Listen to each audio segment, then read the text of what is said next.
Good afternoon and welcome to Hand-Wavy Chemistry. Today it's problem time where we answer chemistry questions. The topic for today's questions? The equilibrium constant and the equilibrium quotient. In a recent video on Le Chatelier's principle and how chemists can use it to optimize the yield of a reaction, I mentioned that the equilibrium for the conversion of nitrogen and hydrogen into ammonia lies heavily in favor of the reactants. The equilibrium constant is the numerical representation of this statement. The equilibrium constant is calculated by multiplying together the concentrations of our products and dividing them by the product of the concentrations of our reactants, with one small caveat, which is that catalysts and pure liquids and solids do not appear in the equilibrium constant expression because their concentration does not change throughout the reaction. Once we have our numerical equilibrium constant value, we can look at it and make some inferences about where the equilibrium lies. For example, a reaction that produces a lot of products will have a very large number as our numerator and a very small number as our denominator. A large number divided by a small number will give us a large number. Conversely, if our equilibrium lies heavily in favor of the reactants, our numerator will be a very small number and our denominator will be a very large number. So, a very small number divided by a very large number is going to be a very small number. So in summary, an equilibrium constant much larger than 1 favors the products, and an equilibrium constant much smaller than 1 favors the reactants.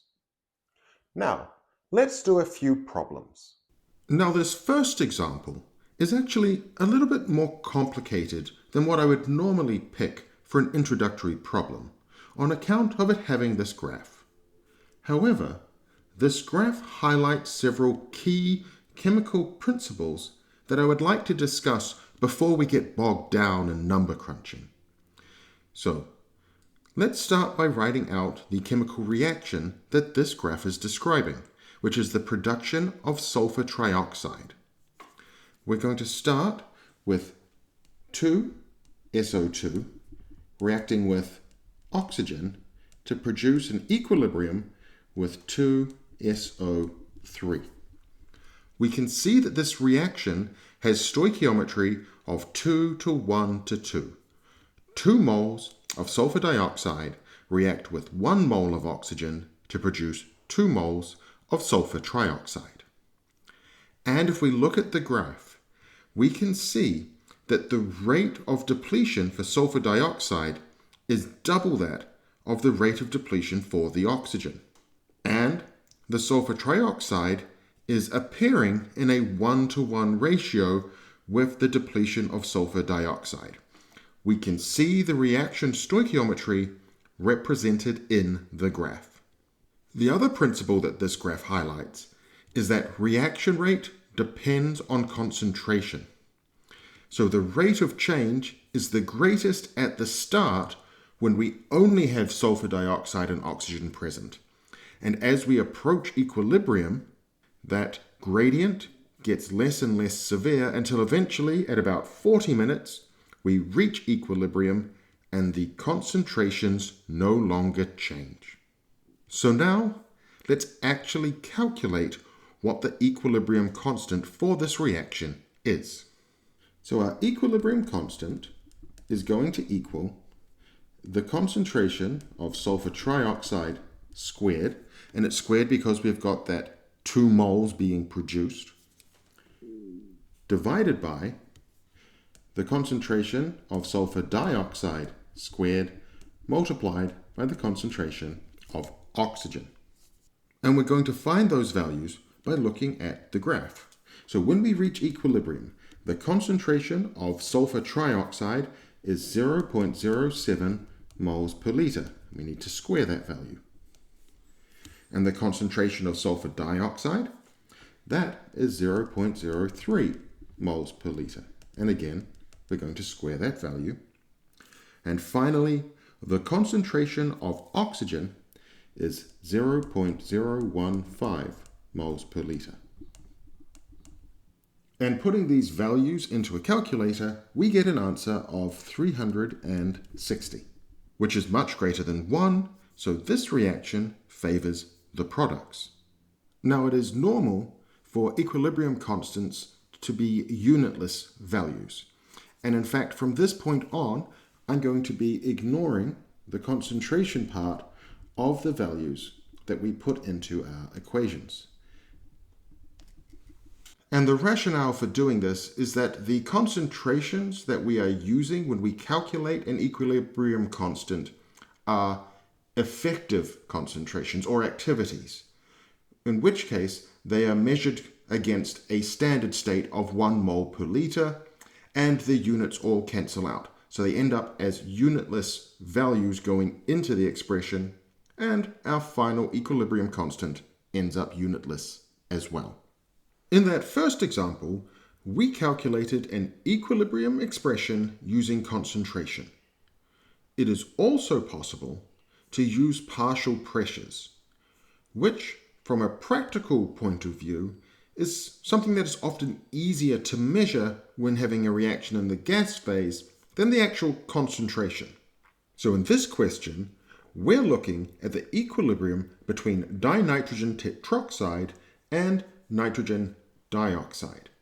And we have been given the partial pressures for each species at 100 degrees Celsius. So our equilibrium expression is going to be that our equilibrium constant is equal to the partial pressure of NO2 squared divided by the partial pressure of N2O4. And as I mentioned, we've been given those values. So we're going to have 0.31 squared divided by 0.45, which equals 0.21. Now in this question, we're going to use a provided equilibrium constant to find the concentration of an unknown. We're told that at 2300 degrees Celsius, the equilibrium constant using concentration is 254 for the reaction of 2 moles of ozone producing 3 moles of oxygen. If the equilibrium concentration of oxygen is 0.2 moles per litre, what is the equilibrium concentration of ozone? Let's start by writing out our expression for the equilibrium constant. The equilibrium constant is going to equal the concentration of oxygen cubed divided by the concentration of ozone squared. We're going to rearrange this because we need to make ozone the thing we're trying to find. So the concentration of ozone will have to equal the square root of the concentration of oxygen cubed divided by Kc. At this point, we put in our provided values, and if we were to put this into a calculator, we will find that the answer is 0.0056 moles per litre. Now that we've got a handle on calculating equilibrium constants, I want us to start to calculate reaction quotients. The reaction quotient is calculated in exactly the same way as the equilibrium constant, but it uses the concentrations at a certain point in time. Then, by comparing this value to the equilibrium constant's value, we can tell if the reaction is at equilibrium or if it's going to shift towards the products or towards the reactants. So let's try some of those problems. In this question, we're asked to compare some equilibrium constants to the reaction quotients and predict in which direction each reaction will proceed. There are 3 possible scenarios for these questions. The first is that our reaction quotient will be less than the equilibrium constant, in which case the reaction will proceed in the forward direction. Or our reaction quotient could be greater than our equilibrium constant, in which case the reaction would proceed in the reverse direction. Finally, if our reaction quotient and our equilibrium constant are the same, the reaction will not proceed in the forward direction or the reverse direction, but rather there will be no change. So for the first example given, Q is greater than K. So the reaction will proceed in the reverse direction. In the second example, Q is actually less than K. We have to remember that there are 3 zeros out the front of that number. So the reaction will proceed in the forward direction. And finally, in the third example, K and Q are the same. So there's going to be no change. At first glance, this question looks very complicated. It's asking us about the equilibrium constant involving pressure, but then it's giving us information in moles and liters, which makes us think of concentration. Luckily for us, if we assume an ideal gas, we can say that the pressure is going to be equal to the moles multiplied by the gas constant and the temperature divided by the volume. Now you may be tempted to convert all of these moles into pressures, but we don't need to do that because the gas constant, the temperature, and the volume are going to remain constant throughout this reaction, and we have the same number of moles of gas on each side of the reaction arrow. We can simply use the number of moles instead of the partial pressures when we do our calculation.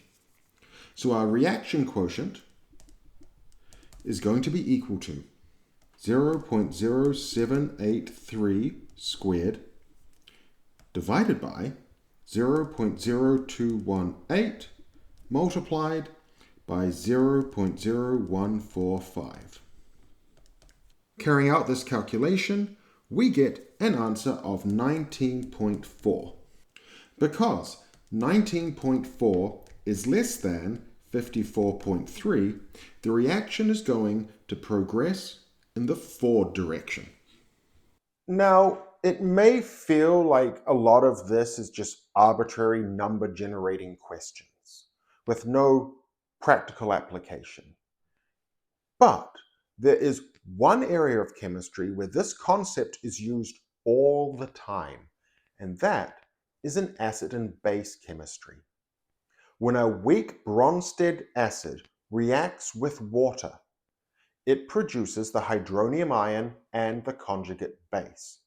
It's an equilibrium reaction, and we can calculate an equilibrium constant for this process. It's going to be the concentration of hydronium ions multiplied by the concentration of the conjugate base divided by the concentration of the acid. Note, water does not appear in this expression because it is a pure liquid, or effectively pure. Finally, because we're dealing with acids, rather than calling it the equilibrium constant, we call it the acid dissociation constant and give it the value Ka. Or because these values tend to be quite small, we take the negative log and give it the value pKa. We can then compare different Ka values to discuss the relative strengths of different acids. And for bases, we have the base dissociation constant, Kb. Another type of problem commonly encountered when discussing equilibria involve the use of ice tables, the initial change equilibrium values. But we're going to save those problems for another day. I hope you have enjoyed this video, and if you have, please make sure to like, subscribe, and share it with your friends. And if there are some questions you'd like to see answered in a future problem time, please put them down in the comment section below. Thank you, and I hope you have a wonderful rest of your day.